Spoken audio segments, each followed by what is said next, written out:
wanted to talk to you in a group regarding some work that I've been working on for the last 6 to 9 months, and it's something that is coming to fruition. We're going to have a launch at the end of March in a preliminary sort of format. But I just wanted to have a quick chat to you about some work I'm doing called Innovation Nation. Now, the background to this is that I work for the Knowledge Transfer Network, and I wanted to work with Carla, who unfortunately has had to disappear off, on some of the connected transport projects and the ITS projects that Innovate UK were running and have run in the past. And I came into a slight problem, which is I couldn't actually find them very much on Innovate UK's website and also on Google. But when I could find them, you have to know the competition that the project's in, and then you dive down into that. So it's quite a hierarchical way of finding out the data and information. And I wanted to come in from the other way around. I wanted to come into the data to say, who's doing stuff on smart parking, who's doing stuff on ticketing, etc., etc. And I found that quite difficult to do.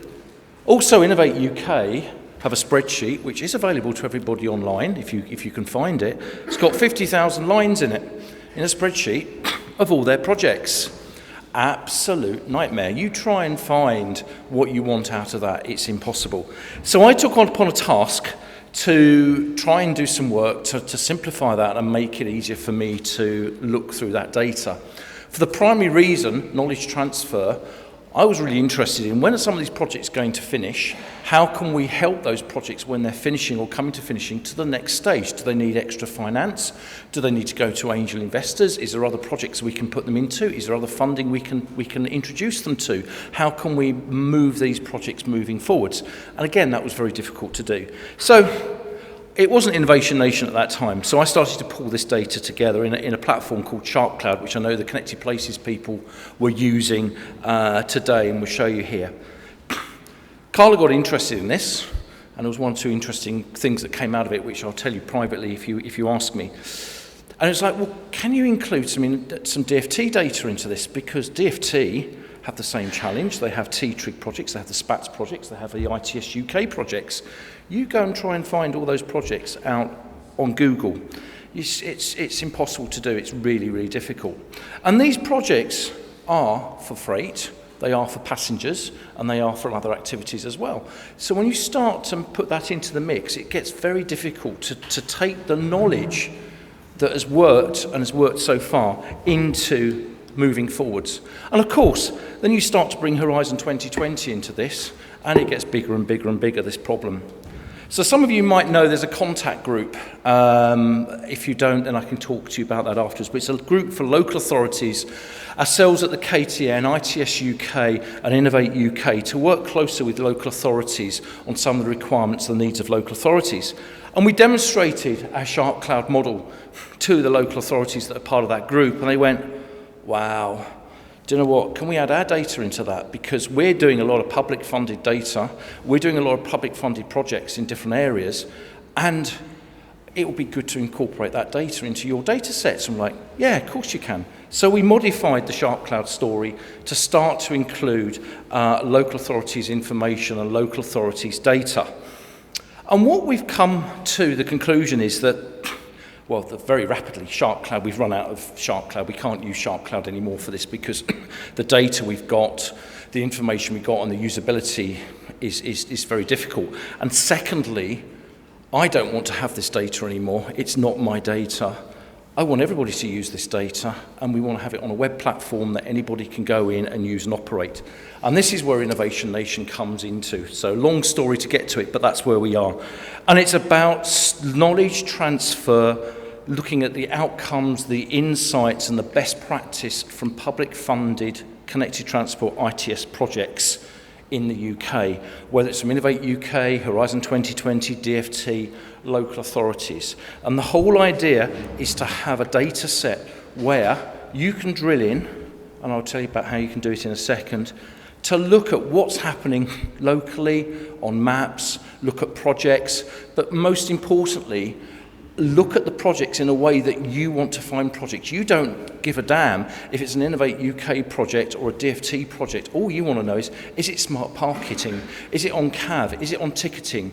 Is this on human behaviours and attitudes? So you can then learn from those projects that are moving forwards. Now, I love consultants, and there's probably consultants in the room, love you to pieces.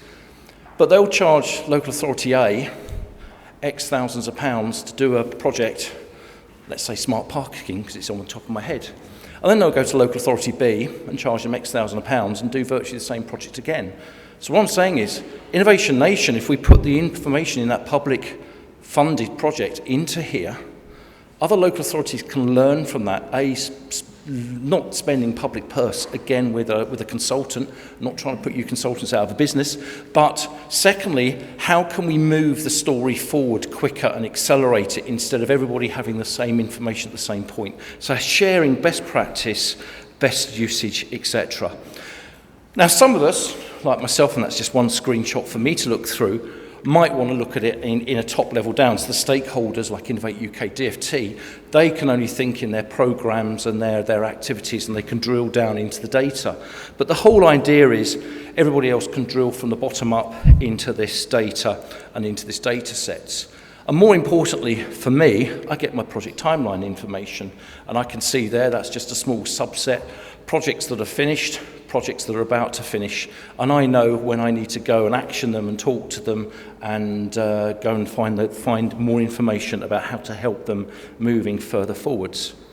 So the essence of today is, this will go live on the 30th of March. There will be some data in there, Innovate UK, DFT, and some local authority data. But what we'd like to do is work with yourselves at local authorities, come and see you, collect your data, and when I say data, it's public information data. There's no GDPR here. We don't want to drill down into a person and a telephone number and email address. We're going down to a company level. Only information that's publicly available on your website or you have published before, we would like to import in. We can import it into Innovation Nation, add the keywords, the tags, and us at the KTN will then do the introductions. So if somebody comes onto Innovation Nation and finds your particular project, as I say, it might be on ticketing or something like that, we can then put them in touch with you. Helps us for our KPIs, for making collaborations and introductions, and helps, hopefully, the waste of public money on the same projects being happening and moving on and on through the UK. So it's free to use. There's no registration to use it at this moment in time. We may introduce that later because we may need to do some KPI tracking, but at this moment in time it's free. There's no personal data in there, so we're not under any GDPR, although we're monitoring that situation as well. And what I'm here today is I'm really looking for some help. So if you are a local authority and you would like to help me with some data and we can come and talk to you, my contact details are here and I'll be here for the rest of the day. Thank you very much.